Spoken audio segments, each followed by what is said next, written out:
Hi everyone, this is the Malpost Show. I am Faith Akpanika. I've been doing some thinking lately and it gets me, it raises some question on my mind. And I'm like, does anyone really think about the future of this country? Has anyone considered that the so-called development strides of our corruption fighting champions has given us anything but development? Maybe we were boxing the air or hitting ourselves. Maybe the entire structure is carefully avoiding the prescribed pills and swallowing chalk instead. When our ministries embark on skill acquisition and trainings for the youth, the efforts they put in achieving this objective is always based on how much financial and off-the-book rewards that they will get, talking about officials personally.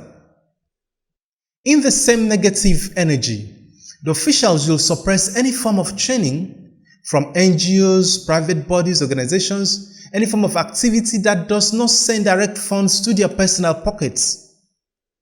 You see, corruption neglects value and impact, yet it waves a flag of achievements. In the same pattern, a crowd will readily opt for any form of training organized by the government or an NGO. And you ask, do they really want to learn? Are they interested in developing their minds and acquiring skills? No. Most of them indicate interest in learning because they believe peradventure there will be some form of stipend at the end of the training. So the process is now hugely wasted on individuals with very wrong motives.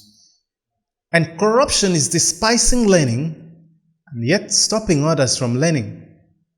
Let's talk about our scholars in school. What's the real drive for certificates and degrees? We have thousands of students, some of them quite elderly, who are embarking on new degree programs, masters, doctorates. We have millions of students taking university entrance examinations yearly in this country, and a large percent being admitted to institutions accordingly. With this quest, can we say that Nigeria is educationally advantaged? Can we say that we are majorly educated in this country?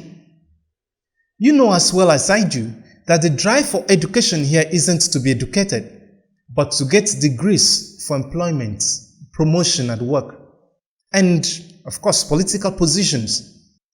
Let me break it down.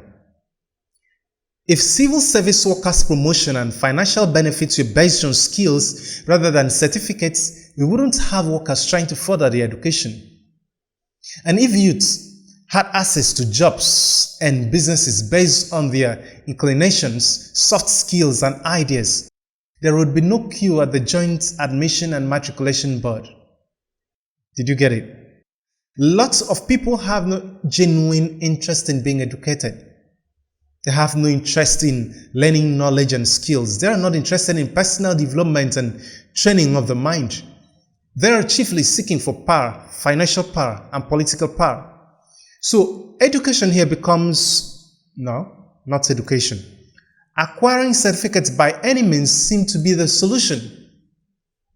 Corruption is having a certificate you don't merit.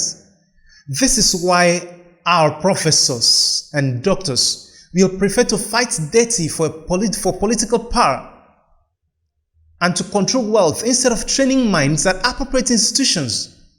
You see, they were never educated. They never merited the academic title. They are everything but learned.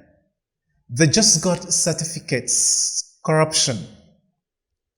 As a people, let's scrutinize our efforts for motives, because the wrong motive will render our collective effort futile. And while time counts forward, you'll find out that the people would have been stepping backward instead.